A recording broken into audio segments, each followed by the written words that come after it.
বিসমিল্লাহির রহমানির রহিম। প্রিয় দেশবাসী, আসসালামু আলাইকুম। 90-এর স্বৈরাচার বিরোধী আন্দোলনের প্রেক্ষাপটে রচিত দেশ আজ বিশ্ব বেহায়ার খপ্পরে স্লোগানটি নিশ্চয়ই বাংলাদেশের গণতন্ত্রকামী মানুষের মনে আছে। সেদিন বহু মানুষের মনোযোগ কেড়েছিল এই স্লোগানটি। বর্তমান প্রেক্ষাপটে সেই স্লোগানটি হতে পারে এমন: দেশ আজ নির্লজ্জ তাবেদার এক কৃতদাসের খপ্পরে। কেন কথাটি বললাম? কারণ লেন্দুব হাসিনার অবৈধ ক্ষমতা লিপ্সার কারণে গণতন্ত্র, মানবাধিকার, ভোটের অধিকার হারিয়ে বাংলাদেশের জনগণ আজ নিজ দেশেই যেন পরাধীন। অরক্ষিত দেশের সীমান্ত সেন্ট মার্টিন প্রায় অবরুদ্ধ। এই মুহূর্তে যখন আপনাদের সামনে আমি কথা বলছি, বাংলাদেশের নাগরিকগণ সেখানে যেতে নিরাপদ বোধ করছেন না।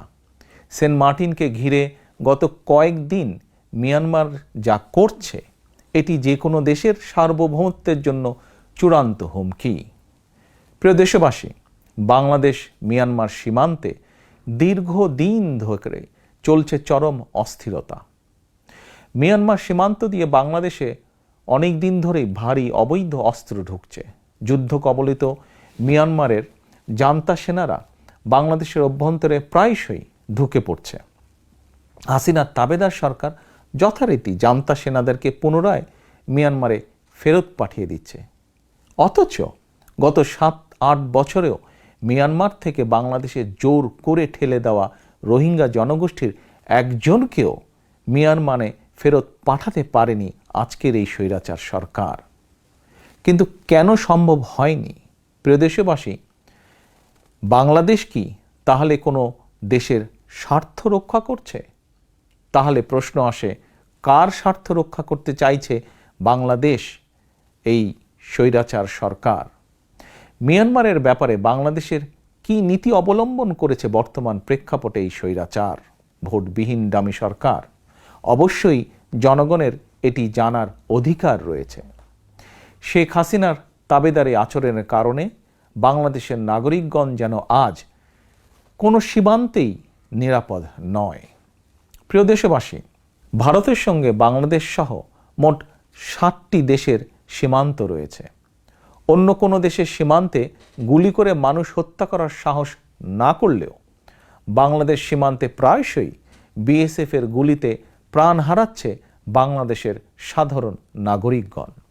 গত 9 জুন কুমিল্লা সীমান্তে বিএসএফের গুলিতে এক ব্যক্তি নিহত হয়েছেন।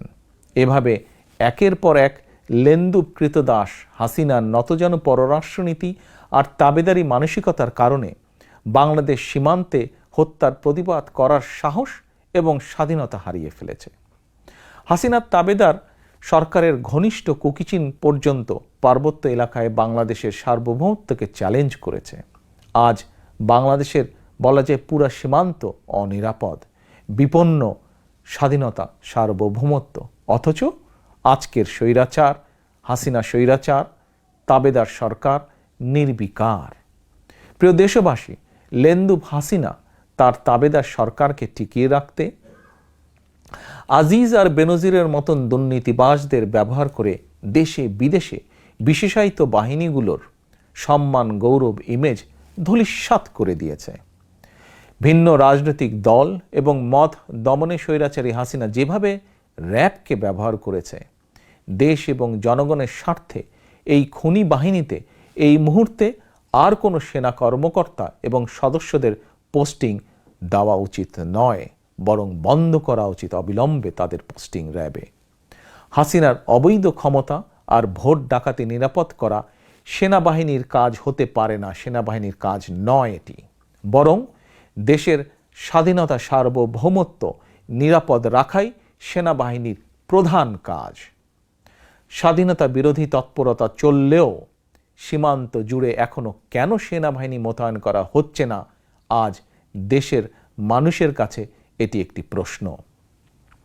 প্রিয় ভাই বোনেরা, বিনা ভোটে রাষ্ট্র ক্ষমতা কক্ষিগত করে রাখতে সেনাবাহিনী, পুলিশ, জনপ্রশাসন এবং বিভিন্ন শ্রেণীর পেশার লোভী দুর্নীতিবাজদের নিয়ে ভোট ডাকাত শেখ হাসিনা একটি মাফিয়া সিন্ডিকেট গড়ে তুলেছে। এই মাফিয়া চক্র প্রতিবার তাদের প্রধান পৃষ্ঠপোষক হাসিনাকে ভোট ডাকাতি করে ক্ষমতা নবায়ন করতে সহযোগিতা করে। অপরদিকে ভোট ডাকাত হাসিনা মাফিয়া চক্রকে অবাধ দুর্নীতি আর লুটপাটের সুযোগ করে দিয়েছে। এটি জনগণের কাছে স্পষ্ট। খনি দুর্নীতিবাজ আজিজ, আনার, বেনজির চক্র শেখ হাসিনা মাফিয়া চক্রেরই প্রোডাক্ট। এরাই শেখ হাসিনা মাফিয়া সরকারের প্রতিচ্ছবি। এরাই শেখ হাসিনার মাফিয়া সরকারের প্রতিচ্ছবি। চিহ্নিত ভোট ডাকাত শেখ হাসিনাই বেনজিরদের সকল অবৈধ ক্ষমতার উৎস। দেশে গুম, খুন, অপহরণ, ভোট ডাকাতি সহ যাবতীয় অপকর্মের জন্য বেনজির ছিল খুনি হাসিনার অন্যতম বিশ্বস্ত প্রধান হাতিয়ার। শেখ হাসিনা নিজেই আজিজ, বেনজির সহ এই মাফিয়া সিন্ডিকেটের প্রধান পৃষ্ঠপোষক। প্রিয় ভাই বোনেরা, দেশের প্রায় সকল প্রতিষ্ঠানের শীর্ষ পদই আজিজ কিংবা বেনজিরের মতন দুর্নীতিবাজদের বসিয়ে ভোট ডাকাত হাসিনা প্রতিবারই তার বিনা ভোটের সরকারের মেয়াদ নবায়ন করে চলেছে। বেনজিরের নজিরবিহীন রিপোর্ট যেভাবে গণমাধ্যমে প্রকাশিত হয়েছে, তদন্ত করলে দেখা যাবে সাবেক প্রধান বিচারপতি, দুদকের সাবেক প্রধান নির্বাচন কমিশনার কিংবা অনেক বর্তমান শীর্ষ কর্মকর্তার পাহাড় সম দুর্নীতির তথ্য একইভাবে বেরিয়ে আসবে। কারণ হাসিনা নিজেই দেশের অন্যতম শীর্ষ দুর্নীতিবাজ। বিনা ভোটে রাষ্ট্র ক্ষমতা কুক্ষিত করে রাখতে দুর্নীতি হাসিনার মূল নীতি। রাষ্ট্রের বিভিন্ন গুরুত্বপূর্ণ প্রতিষ্ঠানের প্রধানদেরকে বেনজির, আজিজের মতন অবাধ দুর্নীতি এবং ক্ষমতার অপব্যবহারের সুযোগ না দিলে তারা কেউই হাসিনার ভোট ডাকাতিতে সহযোগিতা করবে না। দুর্নীতিবাজ হাসিনা এটি ভালো করেই জানে এবং তাই হাসিনার শাসনকালে এ পর্যন্ত যতগুলো চাঞ্চল্যকর দুর্নীতি কিংবা ব্যাংক লুটের ঘটনা প্রকাশিত হয়েছে, খেয়াল করে দেখবেন প্রতিটি ঘটনায় মহাচোরদের সঙ্গে শেখ হাসিনার সখ্যতা প্রমাণিত হয়েছে বা প্রমাণিত। প্রিয় দেশবাসী, একটি জাতীয় দৈনিকের একজন প্রবীণ সম্পাদক বলেছেন তারা বেনজিরের অপকর্ম সম্পর্কে জানতেন, কিন্তু কিছু লেখার সাহস করেননি। এ প্রসঙ্গে বলতে চাই, যদি আমরা পরিবর্তন চাই, যদি আমরা আনার, বেনজির, আজিজের মতন দুর্নীতিবাজ এবং মাফিয়া মুক্ত শাসন প্রশাসন দেখতে চাই, যদি আমরা আমাদের তরুণ যুবকদের ভূমধ্য সাগরে ডুবে মরা থেকে বাঁচাতে চাই, যদি আমরা গণতন্ত্র পুনরুদ্ধার চাই, তাহলে গণতন্ত্রের পক্ষের প্রতিটি মানুষকে এগিয়ে আসতে হবে।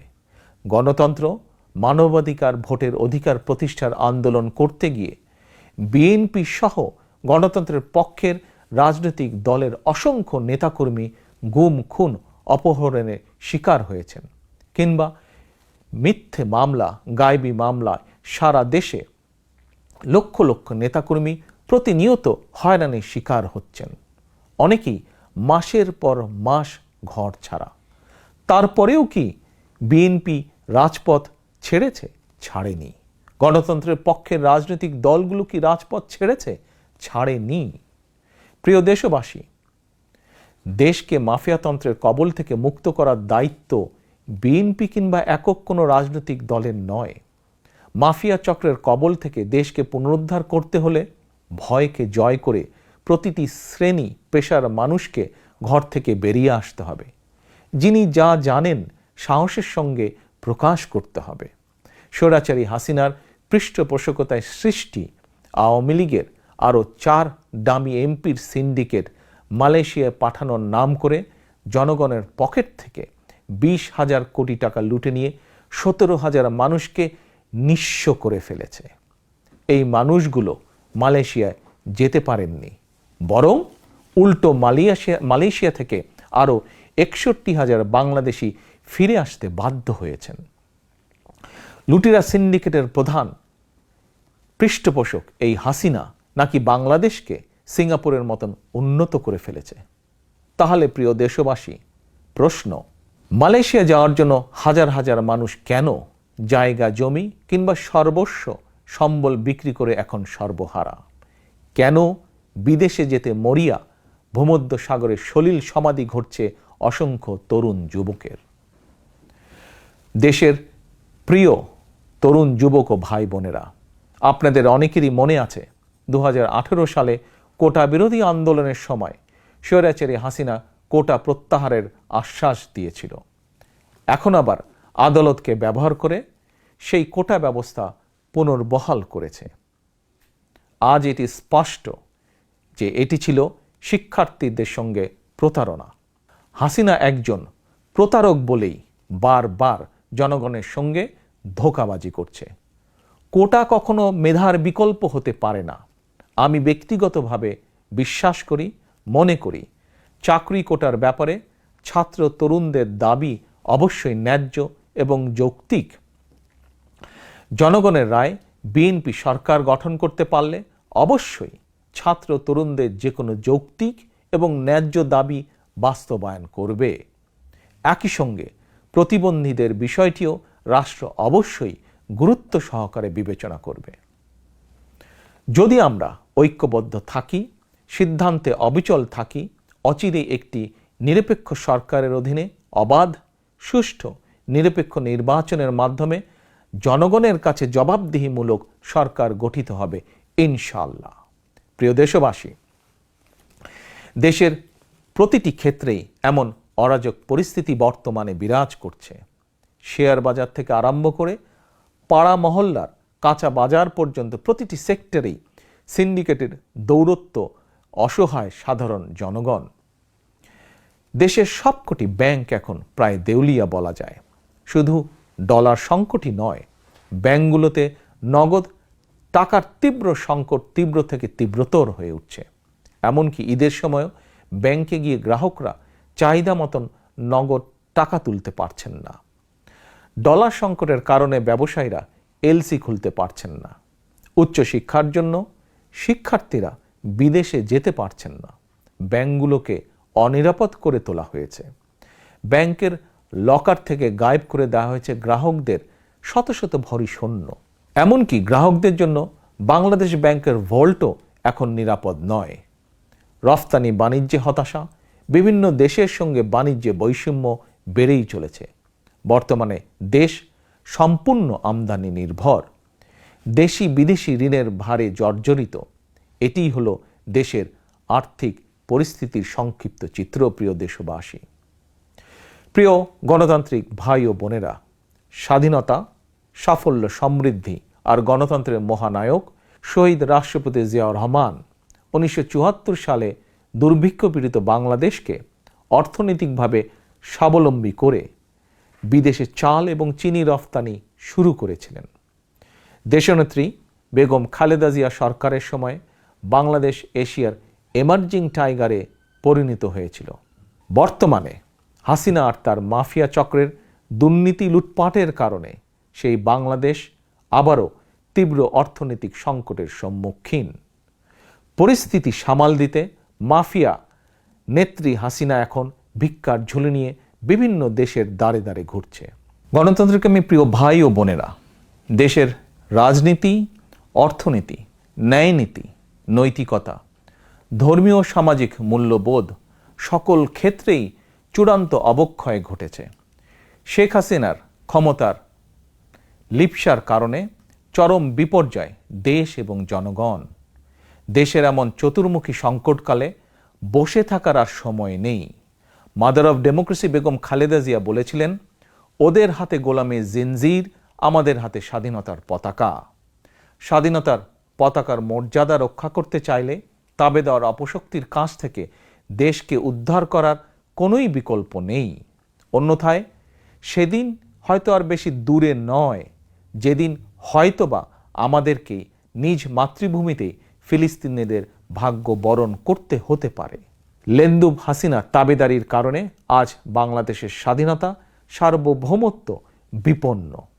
লাখো প্রাণের বিনিময়ে মুক্তিযোদ্ধারা স্বাধীন করেছিলেন এই বাংলাদেশ। 1971 সালের মুক্তিযুদ্ধ ছিল দেশের স্বাধীনতা অর্জনের। আর এবারের মুক্তিযুদ্ধ দেশ এবং জনগণের স্বাধীনতা রক্ষার জন্য। অতএব দেশের গণতন্ত্রের পক্ষে শক্তি, বাংলাদেশের পক্ষে শক্তির প্রতি উদাত্ত আহ্বান। দেশের স্বাধীনতা রক্ষার আন্দোলন চলমান লড়াইয়ে শরিক থাকুন। প্রিয় ভাই বোনেরা, মা মাটি দেশ আজ সংকটে। লেন্দুব হাসিনার পৃষ্ঠপোষকতায় গড়ে ওঠা মাফিয়া চক্রের বিরুদ্ধে রুখে দাঁড়াতে না পারলে দেশ এবং জনগণের স্বাধীনতা থাকবে না। আমরা কি বুয়েটের আবরার কিংবা ফরিদপুরের মধুখালীর আশরাফুল আসাদুলের মতন অসহায় নির্মম মৃত্যু চাই? অবশ্যই চাই না। তাহলে আসুন আমরা মাতৃভূমির স্বাধীনতা রক্ষার আন্দোলনে 1971 সালের মুক্তিযোদ্ধাদের মতন চরম ত্যাগ স্বীকারের জন্য আবারও প্রস্তুত হই। স্লোগান তুলি, আমার অধিকার আমার দেশ, টেক ব্যাক বাংলাদেশ। আল্লাহ হাফেজ। বাংলাদেশ জিন্দাবাদ। বাংলাদেশ জাতীয়তাবাদী দল জিন্দাবাদ।